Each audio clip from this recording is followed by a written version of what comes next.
디지털투데이 데일리 픽입니다.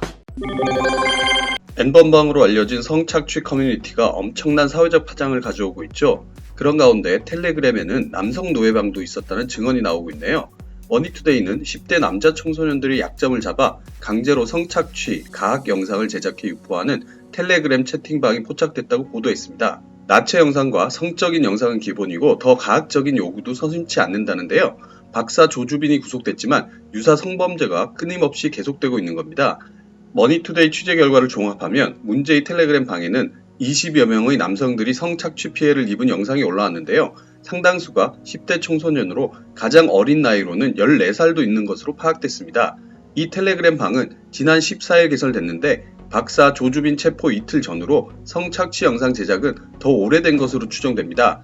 해당 대화방은 현재 사라졌지만 다른 대화방에서 비슷한 성착취가 지속되는 것으로 보입니다. 이 방에 풀린 것은 일부러 피해자의 약점을 잡아 성착취, 가학 영상을 제작 배포한다는 점에서 박사방과 그 수법이 유사합니다. 다만 피해자가 연루되는 과정이 좀 다른데요. 조주빈이 고액의 알바를 소개해준다는 명목으로 피해자들에게 접근했다면 이 방 운영자는 지인의 얼굴을 음란물에 합성해준다는 서비스를 미끼로 피해자들을 꿰어냈습니다.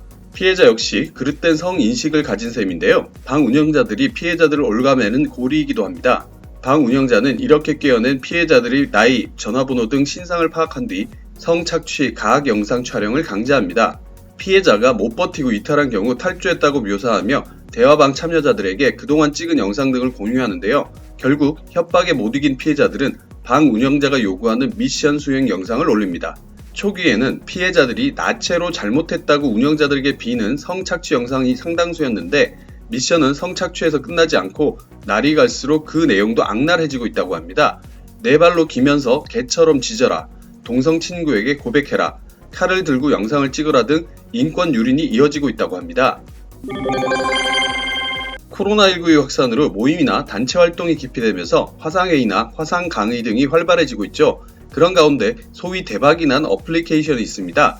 세계 각지에서 재택근무를 일시적으로라도 도입한 기업이 늘어나면서 혜택을 본 IT 기업 중 하나가 2011년 미국 실리콘밸리에서 태어나 지난해 나스닥에 상장한 화상회의 플랫폼 줌인데요. 한 번에 100명이 동시에 화상회의에 참여할 수 있는 줌은 코로나19 확산을 막는 차원에서 문을 닫은 사무실과 교실 등 업무 공간뿐만 아니라 파티장, 데이트 장소 등 사교 공간을 대체하고 있습니다. 줌이 제공하는 화상회의 서비스는 최대 40분까지 무료로 사용할 수 있으며 개인 회원은 한 달에 14.99달러, 기업 회원은 한 달에 19.99달러를 낸다면 시간 제한 없이 이용이 가능합니다. 줌은 최근 몇 주간 구글 플레이 스토어와 애플 앱 스토어 등에서 가장 많이 내려받는 어플리케이션 순위에서 상위권을 차지하고 있을 정도로 그 수요가 폭발적으로 늘어나고 있는데요. 학교 온라인 수업 현장, 일반 사기업은 물론이고 정부기관에서도 줌을 이용하는 모습이 곳곳에서 포착됩니다. 영국 보리스 존슨 총리는 트위터에 줌을 기반으로 국무회의를 주재하는 사진을 올렸는데요. 코로나19 양성 판정을 받은 존슨 총리는 현재 관저에 격리된 상태로 업무를 보고 있습니다. 한국에서도 유은혜 부총리 겸 교육부 장관이 지난 25일 일부 시도 교육감과 화상회의를 할 때 줌을 사용했습니다. 유 부총리는 온라인 계약이 불가피할 경우를 대비해 사용할 수 있는 프로그램을 줌으로 소개하기도 했는데요. 줌을 이용하는 수요가 눈에 띄게 늘어나면서 줌이 가진 문제점도 함께 조명되고 있습니다. 정부기관이 줌을 사용해도 될 만큼 안전성이 확보되어 있는지에 대한 의문도 제기되고 있는데요. 영국 BBC 방송은 과거 줌에서 회의를 하다가 갑자기 쫓겨난 사례, 본인도 모르게 다른 이용자에게 전화가 걸린 사례 등 외부 공격에 취약한 결함이 있었다는 점을 언급하며 일부 전문가들은 여전히 줌의 보안 능력을 의심하고 있다고 전했습니다. 2019년 4월 기업 공개에 나선 줌은 거래 첫날 주식이 72% 오를 정도로 관심을 받았으며 1년여가 지난 이달 27일 기준 줌의 기업 가치는 400억 달러 이상으로 차량 공유업체 우버와 비슷한 수준입니다. 미국 유명 방송인 오프라 윈프리도 코로나19 시대에 재택근무를 하면서 줌을 적극적으로 활용하고 있다고 했는데요. 그는 화상으로 인터뷰를 진행하고 팬들과 소통하고 있다고 하네요. 언젠가부터 중국은 첨단 산업에서도 자체적인 기술 개발은 물론 플랫폼까지 자체적으로 개발, 막강한 전파력으로 세계를 놀라게 하고 있죠. 이젠 심지어 자신들만의 IP 체계를 밀어붙일 기세인데요. GDNet은 중국이 인터넷을 획기적으로 바꿀 새로운 인터넷 프로토콜, 즉 IP 시스템을 제안했다고 보도했습니다. 자율주행차, 홀로그램 같은 첨단 기술을 잘 구동하기 위한 것이란 설명도 함께 덧붙였는데요. 하지만 일부에선 중국이 인터넷의 기반이 되는 웹에 독재주의를 녹여넣으려는 것이라고 비판하고 있습니다. 중국 통신사인 화웨이와 국영기업인 차이나 유니콤, 차이나텔레콤 등은 중국 정보기술산업부와 공동으로 UN 산하국제통신연합 즉 ITU에 뉴IP란 새로운 인터넷 표준을 제안했다고 합니다. 화웨이 등은 오는 11월 인도에서 열리는 ITU 회의에서 뉴IT를 새 표준으로 밀어붙일 계획이라고 이 신문은 전했는데요.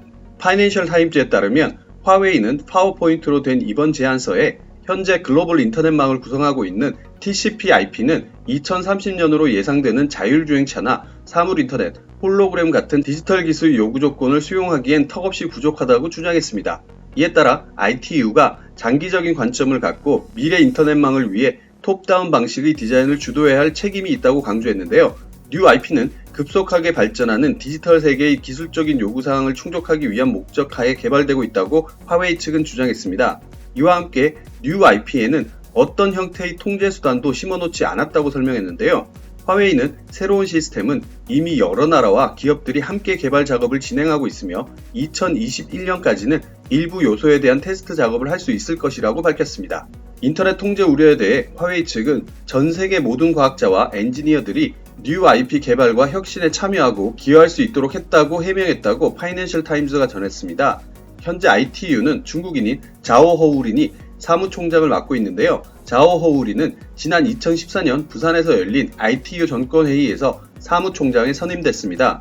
중국의 이 같은 시도에 대해 미국, 영국, 스웨덴 등 서방 국가들은 우려를 나타내고 있는데요. 중국이 제안한 뉴IP 시스템이 적용될 경우 세계 인터넷망이 분열될 뿐 아니라 국영 인터넷 서비스 사업자들이 일반 시민들의 인터넷 이용을 감시, 통제할 우려가 있다고 비판했습니다. 특히 서방 국가들은 중국의 제안에 대해 러시아, 사우디아라비아 등도 지지 의사를 밝힐 가능성이 있는 것으로 보고 있는데 문제는 이런 망들의 표준이 주소 구조가 제각기 달라 호환성 문제가 커지고 있다는 겁니다. 따라서 홀로그램, 자율주행차 같은 새로운 기술을 제대로 수용하기 위해선 좀 더 효율적인 인터넷 주소 시스템이 필요한 상황이 됐습니다. 뉴IP는 이런 고민을 해결해 주는데 초점을 맞췄다는 게 화웨이 등의 주장인데요. 같은 망 내에선 인터넷을 통해 정보를 전송하지 않고도 기기들끼리 직접 소통할 수 있도록 해준다는 설명입니다. 삼성의 갤럭시 시리즈가 있다면 LG의 스마트폰은 G 시리즈가 유명했었죠. 최첨단 기술을 적용하면서도 갤럭시 시리즈에는 다소 밀리는 듯한 느낌을 주면서 LG에게는 애증의 브랜드라고 할 수 있겠는데요. 디지털 타임스는 LG전자가 G 시리즈 명칭을 버리고 새로운 브랜드 도입을 위해 스마트폰 사업 재건에 나선다고 보도했습니다. 지난해 말 LG전자 MC사업본부 수장에 올라선 이현무 부사장이 스마트폰 사업 위기를 극복할 소방수가 될 수 있을지 이목이 쏠리는데요. 이 같은 결단은 LG전자 스마트폰 사업이 19분기 연속 적자를 기록한 데 따른 것입니다. LG전자는 지난주 이동통신 사업자를 대상으로 가진 제품 설명회를 통해 이 같은 전략을 설명한 것으로 알려졌는데요. LG전자 MC사업본부는 지난해 4분기에 매출 1조 3,208억 원과 영업손실 3,322억 원을 기록하는 등 19분기 연속 적자의 늪에서 벗어나지 못하고 있습니다.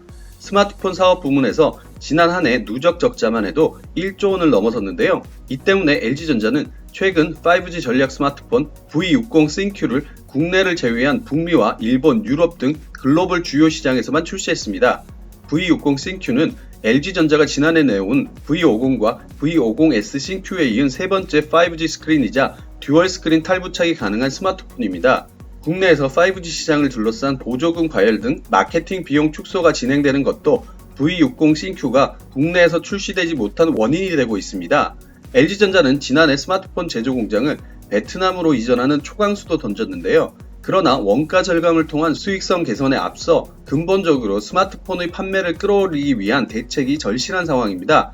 이에 따라 새로운 시리즈명으로 출시된 차세대 LG 스마트폰은 LG전자가 올해 국내에 출시하는 첫 플래그십 스마트폰이 되는데요. 이번에 사라질 G 시리즈는 지난 2012년 9월 옵티머스 G라는 이름으로 처음 시장에 선보였으며 지난해 G8 버전이 출시됐습니다. LG전자의 G 시리즈 폐기와 달리 5G 스마트폰 라인을 지칭하는 V 시리즈의 교체 여부는 아직 정해지지 않았는데요. LG전자는 5폰은 V 시리즈로 4G 프리미엄 폰은 G 시리즈로 이원화해 시장에 선보이고 있습니다. 중저가 라인을 지칭하는 K와 Q 시리즈에 대한 전략 역시 추후 개편될지 주목됩니다. 인간이 늙는다는 의미는 결국 세포가 늙어간다는 얘기일 텐데요. 늙은 세포 나이를 되돌리는 연구가 있어 주목을 받고 있다고 합니다. 서울신문은 뉴스위크와 사이언스 얼러트 보도를 인용해 미국 과학자들이 114세 여성의 혈액세포를 재프로그래밍해 이른바 유도 만능줄기세포로 불리는 역분화줄기세포로 바꾸어 세포의 노화 수준을 사실상 신생아 상태로 되돌렸다고 전했습니다.